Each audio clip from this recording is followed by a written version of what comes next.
সুপ্রিয় দর্শক, সর্বশেষ আপডেট বাংলা নিউজে আপনাদের স্বাগতম। শুরুতেই সংবাদ শিরোনামের পর থাকছে বিস্তারিত। শুরুতেই জানিয়ে দেব, বাংলাদেশের নির্বাচনের আগেই ভারতের আওয়ামী লীগের বৈঠক, কড়া বার্তা নেত্রী শেখ হাসিনার। বিস্তারিত থাকছে প্রতিবেদনে। আরও জানিয়ে দেব, ইউনূসের নেতৃত্বে নির্বাচন বিসর্জন, সংবাদ সম্মেলনে আওয়ামী লীগের ঘোষণা। বিস্তারিত থাকছে প্রতিবেদনে। আরও জানিয়ে দেব, মানবতা বিরোধী অপরাধের মামলায় চানকারপুলে 6 হত্যা মামলার রায় আজ। বিস্তারিত থাকছে প্রতিবেদনে। আরও জানিয়ে দেব, কুমিল্লায় জামাতের নেতা কর্মীদের উপর হামলা করল বিএনপি, আহত 15। বিস্তারিত থাকছে প্রতিবেদনে। আরও জানিয়ে দেব, খুলনায় যুবলীগ নেতার বাড়িতে চাঁদার দাবির অভিযোগ বিএনপি নেতার বিরুদ্ধে, আটক 3। বিস্তারিত থাকছে প্রতিবেদনে। সুপ্রিয় দর্শক, এতক্ষণ শুনছিলেন সংবাদ শিরোনাম, এখন শুনবেন বিস্তারিত। তার আগে ভিডিওটি ভালো লাগলে এবং সর্বশেষ আপডেট নিউজ পেতে চ্যানেলটি সাবস্ক্রাইব করুন। ধন্যবাদ। মাস পেরোলেই বাংলাদেশে অনুষ্ঠিত হতে চলেছে ত্রয়োদশ জাতীয় সংসদ নির্বাচন। তার আগেই দীর্ঘ 17 মাস পর বাংলাদেশে আওয়ামী লীগের সমর্থকদের নিয়ে ভারতে অনুষ্ঠিত হলো আওয়ামী লীগের বিশাল বৈঠক। বাংলাদেশের সাবেক প্রধানমন্ত্রী ও আওয়ামী লীগ নেত্রী শেখ হাসিনার বাংলাদেশ ত্যাগ করে ভারতে অবস্থানের 17 মাস পর বাংলাদেশের নির্বাচনের প্রাক্কালে এই বৈঠক এক বিরাট ভূমিকা রাখে বাংলাদেশের আসন্ন নির্বাচনে। আর এই বৈঠক শেষেই নেত্রী হাসিনা বাংলাদেশে অবস্থিত বিশাল আওয়ামী লীগ সমর্থক ও নেতাকর্মীদের বিরাট বার্তা দিলেন। আর তারপরে ইউনূস ও তার উপদেষ্টা মহলের মাথায় হাত পড়ার উপক্রম। সর্বাধিক সমন্বয়ে মুজিব কন্যা ইউনূসের উলঙ্গ চিত্ত মিষ্টি মুখের আড়ালে মৌলবাদী ইউনূসের মুখোশ খুলতে নেত্রী হাসিনার কড়া বার্তা। বাংলাদেশে বর্তমান সংখ্যালঘুদের অবস্থান নিয়ে একাধিকবার উদ্বেগ প্রকাশ করেছে ভারত সরকার। আওয়ামী লীগের বৈঠকেও সেই প্রসঙ্গ উঠেছে। গণবিক্ষোভের জেরে বাংলাদেশের প্রাক্তন প্রধানমন্ত্রী শেখ হাসিনা ক্ষমতাচ্যুত হওয়ার 17 মাস পর প্রথমবার ভারতে বসে সাংবাদিক বৈঠক করলেন তার দল আওয়ামী লীগের নেতারা। দাবি, মোহাম্মদ ইউনূসের নেতৃত্বাধীন বাংলাদেশের অন্তর্বর্তী সরকার সুষ্ঠুভাবে নির্বাচন আয়োজন করতে অক্ষম। সেই কারণে আওয়ামী লীগকে নির্বাচনে লড়তে দেওয়া হচ্ছে না। হাসিনার দলের জনপ্রিয়তাকে ইউনূসরা ভয় পায়, দাবি আওয়ামী লীগের। গত শনিবার আওয়ামী লীগের নেতা হাসান মাহমুদ ও মহিবুল ইসলাম চৌধুরী নয়াদিল্লি থেকে প্রধান সাংবাদিকদের মুখোমুখি হন। প্রাক্তন পররাষ্ট্রমন্ত্রী মাহমুদ বলেন, আমরা নির্বাচনে অংশগ্রহণ করতে চাই। আমরা সবসময় নির্বাচনের মাধ্যমে ক্ষমতায় এসেছি। আমরা জনগণের ক্ষমতায় বিশ্বাস করি, কিন্তু এই প্রশাসন থাকলে আওয়ামী লীগ কখনোই ভালো কাজ করার সুযোগ পাবে না। বাংলাদেশে বর্তমান সংখ্যালঘুদের অবস্থান নিয়ে একাধিকবার উদ্বেগ প্রকাশ করেছে ভারত সরকার।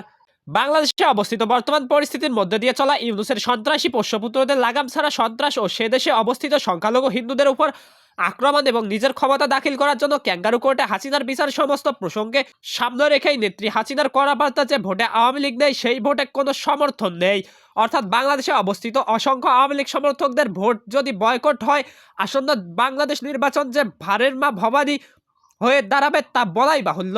নির্বাচনী প্রাক্কালে হাসিনার এই বার্তা ও ভারত থেকে আওয়ামী লীগ নেতাদের প্রেস কনফারেন্স বাংলাদেশে অবস্থিত আওয়ামী লীগের অসংখ্য কর্মী সমর্থকদের মধ্যে পালে জোয়ারের হাওয়া লেগেছে বলে মত রাজনৈতিক বিশ্লেষকদের।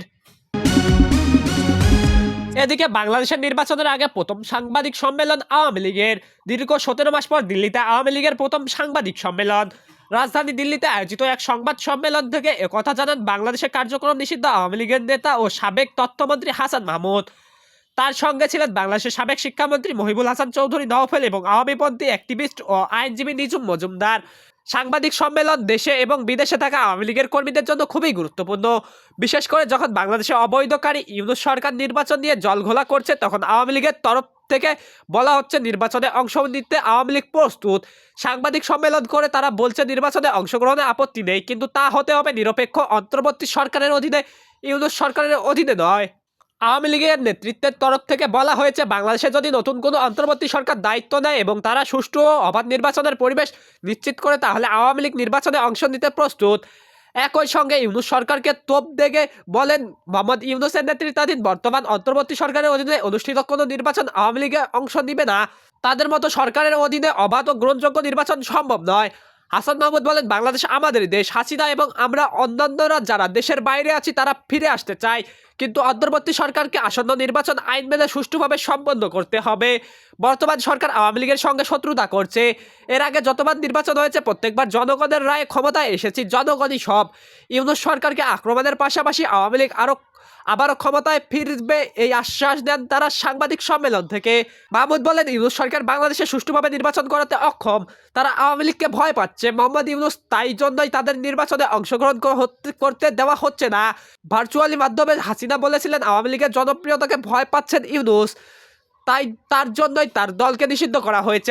অন্যদিকে সাংবাদিক সম্মেলনে বলেন, তারা জুলাই গণবিক্ষোভে 1400 জন নিহত হয়েছেন বলে দাবি করেছে রাষ্ট্রপুঞ্জের মানবাধিকার কমিশনের একটি রিপোর্ট। সেই রিপোর্টকে সাংবাদিক সম্মেলন থেকে পক্ষপাতদুষ্ট বলে অভিহিত করেছেন বাংলাদেশের প্রাক্তন বিদেশমন্ত্রী। এদিকে কুমিল্লার 14 গ্রামে বিএনপি এবং জামাতে ইসলামের নেতাকর্মীদের মধ্যে সংঘর্ষ হয়েছে, এতে দুই পক্ষের অন্তত 15 জন আহত হয়েছেন।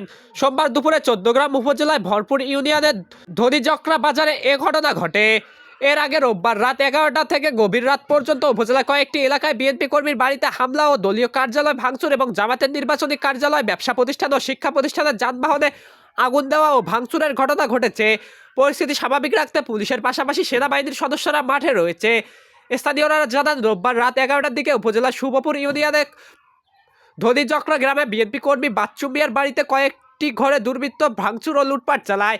বাচ্চু মিয়ার বাড়িতে ভাঙচুরের কিছুক্ষণ পর ধনীচক্রা বাজার এলাকায় স্থানীয় বিএনপি কার্যালয়ে একদল দুর্বৃত্ত ভাঙচুর করে। এ ঘটনার খবর ছড়িয়ে পড়লে বাসিদা ইউনিয়নে নাককরা এলাকায় জামাত নেতা মোহাম্মদ মুজিবুর রহমান ভূঁইয়ার প্রতিষ্ঠিত আয়শা সিদ্দিকা রাদিয়াল্লাহু তাআলা মহিলা মাদ্রাসার একটি বাসে, এতে বাসটির কিছু অংশ পুড়ে যায়। বাসে আগুন দেওয়ার পর একই সময়ে শুভপুর ইউনিয়নে গাছবাড়িয়া তেলিপুকুর পারে জামাত সমর্থক নাসির উদ্দিনের মুদি দোকান, পাশের জামাত কার্যালয় ধনীচক্রায় জামাত কার্যালয় সহ কয়েকটি দোকান ও কালিকাপুর ইউনিয়ন সমেশপুরও জামাতের নির্বাচনী কার্যালয়ে অগ্নিসংযোগের ঘটনা ঘটে। এদিকে খুলনায় কয়রা উপজেলা যুবলীগের সভাপতি ও সাবেক উপজেলা চেয়ারম্যান এস.এম. শফিকুল ইসলামের বাড়ি থেকে চাঁদা দাবির অভিযোগে 3 যুবককে আটক করেছে পুলিশ। সোমবার বিকেলে নগরীর সোনাডাঙ্গা থানার নেসার উদ্দিন সড়কের বাড়ি থেকে ওই 3 জনকে আটক করা হয়। দীর্ঘদিন ঢাকায় আত্মগোপন থাকার পর সম্প্রতি শফিকুল ইসলাম খুলনায় ফিরে ওই বাড়িতে অবস্থান করছিলেন।